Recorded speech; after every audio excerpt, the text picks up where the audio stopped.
Welcome to the third episode of Saantham. இந்த எபிசோட்ல நம்ம நாட்டுப்பற்று, மொழிப்பற்று பற்றி பார்க்க போறோம். இது ரெண்டும் சமீப காலங்களில் ரொம்ப குறைஞ்சிட்டே வரும் அப்படிங்கிறது என்னோட தாழ்மையான அபிப்பிராயம். முதல் எபிசோட்ல தன்னம்பிக்கையை பற்றி பார்த்தோம், இறை நம்பிக்கை ஒன்று பார்த்தோம். ரெண்டாவது எபிசோட்ல ஆட்டிடியூட் ஆஃப் கிராட்டிடியூட், இளைஞருக்கு தேவையான ஒன்று. இந்த எபிசோட்ல நாட்டுப்பற்று, மொழிப்பற்று பற்றி பார்க்க போறோம். 1982 நான் ஒரு நிறுவனத்துல வேலைக்கும் போது அந்த நிறுவனத்துல இருந்து ஒரு 80 பேரு உத்தரப்பிரதேசில் உள்ள கான்பூர்ல ஒரு பிளான்ட கமிஷன் பண்றதுக்காக கம்பெனில இருந்து அனுப்பிச்சிருந்தாங்க. அங்க எங்களுக்கு இந்தியே தெரியாது. நிறைய பேர் போன நாட்கள்ல 80 பேர்ல ஒரு 4-5 பேருக்கு தான் ஹிந்தி தெரியும், எனக்கும் தெரியாது. ஸோ அங்க பேசுறது, அவங்களோட பழகிறது, ஒரு காரியம் சாதிக்கிறது, அதான் ரொம்ப கஷ்டப்பட்டோம். ஏன்னா 1965ல இந்திய எதிர்ப்பு போராட்டத்துல இந்தி அடக்கி ஒழிக அப்படின்னு கோஷம் போட்டுட்டு இந்திய கோட்டை விட்டுட்டோம். அதோட அருமை, அதோட கஷ்டம் எனக்கு அப்புறம் தான் புரிஞ்சுது. நம்ம நீ கத்திக்காம போயிட்டோமே அப்படிங்கிற ஒரு ஆனந்தம் அப்பதான் நாங்க உணர்ந்தோம். நான் உணர்ந்தேன் பொதுவாக நான் உணர்ந்தேன். ஒரு கடைக்கு போறோம், கடையில போய் அவன் எல்லா சாமானும் எடுத்து வைப்பான். டிபார்ட்மெண்ட் ஸ்டோர்ல எவ்வளவுன்னு கேட்பான்.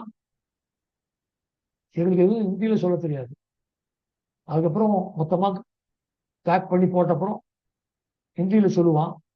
அவன் கேரா பேராலாம் எனக்கு இன்னும் புரியாது.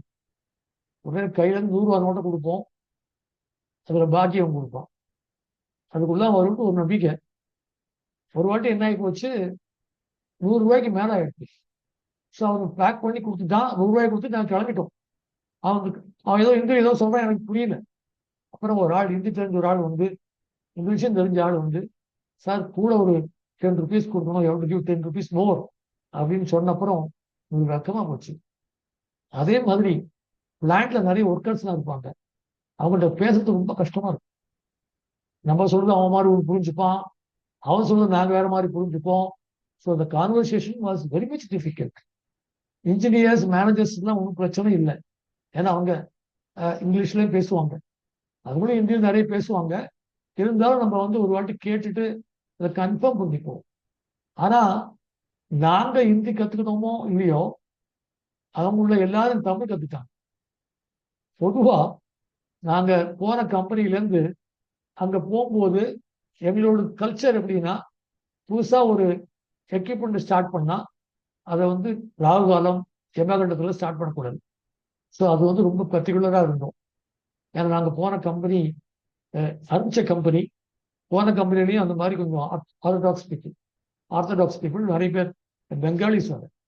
ஸோ அதுல ஹிந்தியில சொல்றதுங்கிறத விட தமிழ்ல யமகண்டம், ராகுகாலம் சொல்லி நாங்க சொல்றதை அவங்க பார்த்துட்டு, sir you do one thing, you have a notice board, அதுல this transfer of technology from SPIC அப்படின்னு சொல்லிட்டு நீங்க ராகுகாலம், யமகண்டம் எல்லாம் போட்டுருங்க.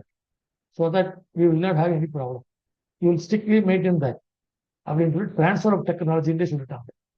ஸோ நம்மளோட பழக்க வழக்கங்களை அவங்களே ஈஸியாக கற்றுக்கிட்டாங்க. நம்ம தான் இன்னமும் இந்தியை கற்றுக்க மாட்டோம் அப்படிங்கிற அந்த ஒரு ரிஜிடிட்டி இன்னமும் வச்சுட்டு இருக்கோம். ஒரு மோசமான ஒரு பழக்கம். அதை நம்ம மாற்றிக்கணும். எஸ்பெஷலி இப்போ உள்ள யங்ஸ்டர்ஸ்லாம் தமிழ்நாட்டில் வேலை கிடைக்கிறதோ கிடைக்கலையோ, உலகம் பூரா போகிறோம், இந்தியா பூரா போகிறோம். அங்கே ஒரு அடிஷ்னலாக ஒரு ஹிந்தி அது ஒரு லாங்குவேஜை கற்றுக்கிறதுனால எந்த விதமான தப்பும் இல்லை அப்படிங்கிறத அவங்க புரிஞ்சுக்கணும்.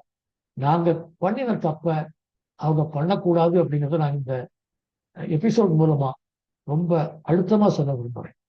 அடுத்தால அங்க நாங்க இருந்த ஒரு வருஷத்துல இண்டிபெண்டன்ஸ் டே பார்த்தோம், ரிபப்ளிக் டே பார்த்தோம். அங்க உள்ள ஒரு சாதாரண கை ரிக்ஷா, அப்பெல்லாம் அங்க ஆட்டோலாம் கிடையாது, கை ரிக்ஷா தான் பாவம் இழுத்துட்டு போவாங்க. ரொம்ப பேட்ரியாட்டிக் பீப்புள், பாவதோஷத்துக்கு பயப்படக்கூடிய ஆளுக்கு. ஸோ நாங்க கரெக்டா காசு வாங்குவாங்க, அது மேல கொடுத்தா கூட வாங்கி மாட்டான், பிச்சை கொடுத்துருந்தாங்க. அவங்கள நான் பார்த்த முக்கியமான ஒரு குவாலிட்டி என்னன்னா, அந்த இண்டிபெண்டன்ஸ் டே, ரிபப்ளிக் டே அந்த மாதிரிலாம் வரும்போது ஒரு தேசிய கொடியை வாங்கி இந்த ரிக்ஷாவை சொல்லிடுவாங்க. நம்ம நாட்டுல தமிழ்நாட்டுல நம்ம அந்த மாதிரி எல்லாம் பார்க்கக்கூடிய ஆட்கள் ரொம்ப கம்மி. எத்தனை பேர் வச்சிருந்தாங்க அந்த வந்து ஒரு ஆள் ரெண்டு இல்லை, எல்லாருமே கடைகள்ல கூட, ரிக்ஷால, எல்லாத்துலயும் இந்த தேசிய கொடி வச்சிருப்பாங்க. எனக்கு ரொம்ப நாட்டுப்பற்றுக்கு இவ்வளவு மதிப்பு கொடுக்குறாங்கன்றது எனக்கு ரொம்ப சந்தோஷமா இருக்கு. ஏன்னா அவங்க ரொம்ப கஷ்டப்பட்டிருக்காங்க. எஸ்பெஷலி கான்பூர், லக்னோ அந்த ஏரியாலாம் இந்த பிரிட்டிஷ் காலனி பீப்புள்ல அவங்க அவங்க பண்ணின சித்திரவதையை நிறைய ஆரம்பிச்சுட்டாங்க. அந்த கஷ்டங்களை நிறைய பட்டுறாங்க. நம்ம வந்து நிறைய கஷ்டங்கள் படலை. தமிழ்நாட்டுல வந்து இந்த சுப்பிரமணிய பாரதி, வஉசி, அதுக்கப்புறம் வஉசிங்க, அதுக்கப்புறம் வாஞ்சிநாதன், இந்த மாதிரி ஆட்கள் வந்து சுதந்திரத்துக்கு போராடினாங்களே தவிர காமன் மேன் வந்து ரொம்ப ரொம்ப கம்மி. இந்த கஷ்டங்களை நம்ம படல. அவங்க கஷ்டப்பட்டாங்க, ஆனா நம்ம அந்த கஷ்டங்களை படலை.